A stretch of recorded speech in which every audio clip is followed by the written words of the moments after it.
Hello. Right, I'm going to give some criteria. If the situation you're in doesn't match this criteria, stop watching and go and Google and look for something else. If it does match the criteria, carry on watching, because I might just save you a whole world of pain. Right? So this is the situation. You've got a computer that's working, it's been working for months, perhaps even years. You come down one morning, this happened recently to this machine, you come down one morning, you press the power button and it doesn't boot.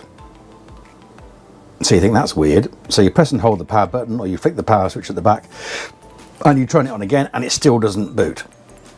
So you take the side panel off and you look at the motherboard.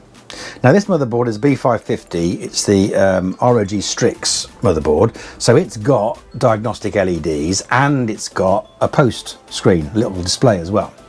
So you might notice that when you try and power it up, that the little light, on this case it's red, the little light on the DRAM LED stays on. It's on, it stays on, it doesn't go on to the next one, which is obviously, you know, as the boot process continues, the LEDs twinkle and then Windows loads. So it sticks on the RAM one. And then you look down at the little screen and it says 0D or OD. So that would suggest that it's a RAM problem. So you know, oh no, my RAM's bust. So you take all the RAM out and then you put it back in again. Still does the same thing. You take the RAM out and then you put it in on its own in like slot 2. I'm going to label them slot 1, 2, 3 and 4.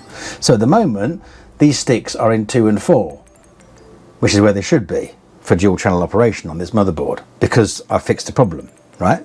But you try and put it in slot 2, red light, DRAM light stays on, doesn't post. It might do that in other slots, 1 and 2 might do the same thing, but you put it in 4, which is what happened in this case, you put it in 4 and it boots. So then you try and put the other one back into 2 and the DRAM light comes on again and it doesn't boot. So you take all the sticks out, you put one stick in 4, it boots. You take that stick out, you put the other stick in, it boots as well.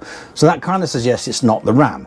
Now if you just happen to have other RAM lying around, you might try other RAM and you put it in 4, it boots. You put it in 2 and 4, it doesn't boot. Put it in 2 on its own, it doesn't boot. Try the sticks alternately in 4, they both work. So that would suggest that it's not the RAM. So now you're starting to panic a little bit, because it's like, well, is it the motherboard? Have I got to RMA the motherboard? Is it broken? If that's the situation you're in, keep watching. If it isn't, go and look elsewhere. Right, so I'll give you a couple of seconds to decide. Right, thanks for sticking with it. If you've got a CoolerMaster cooler, like this one is, see, CoolerMaster just there. CoolerMaster cooler has got thumb screws.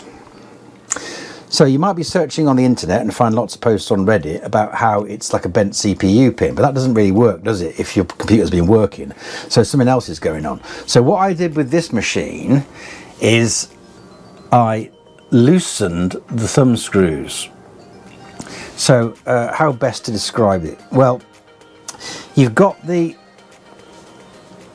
pillar in the middle from the cooler base poking up the hole like that, and these were on tight enough so that you could see that poking up. So what I did was I unscrewed it so it's just it's just slightly below the top of the screw.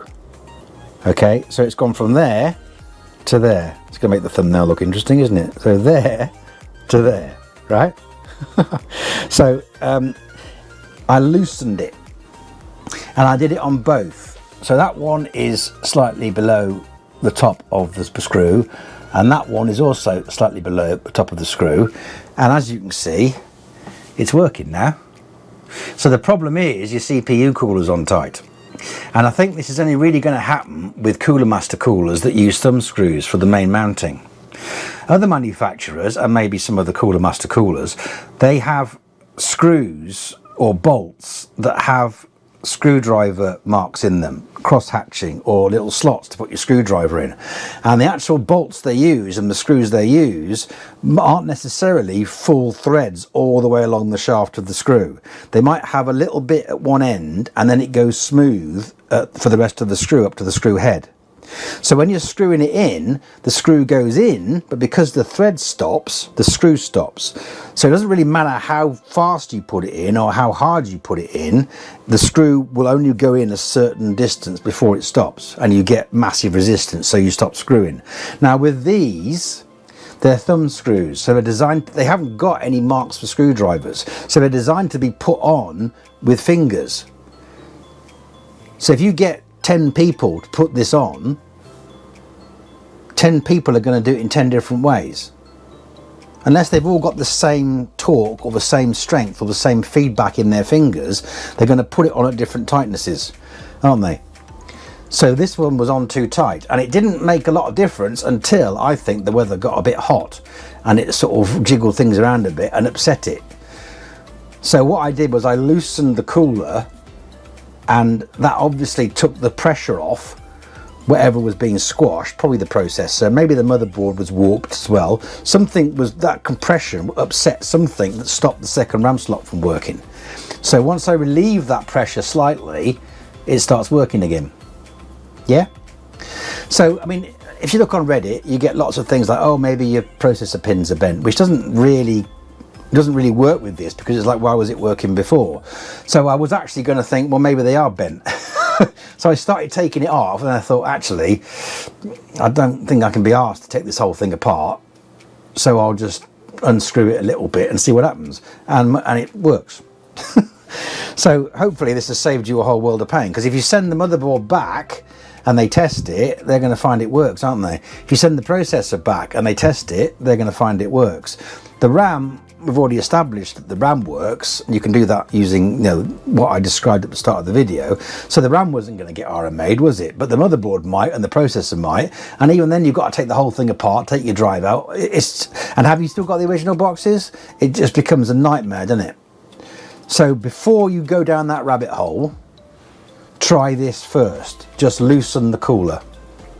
Obviously, if you know what I'm suggesting might not help you. If it doesn't help you, don't leave a comment saying what do I do next, because I don't know. I haven't got your computer. But try this, and hopefully, fingers crossed, it'll work for you. And if it does, like the video, like and subscribe, put in a nice comment, say brilliant things about me, because I like that, and yeah, and I hope it helped you.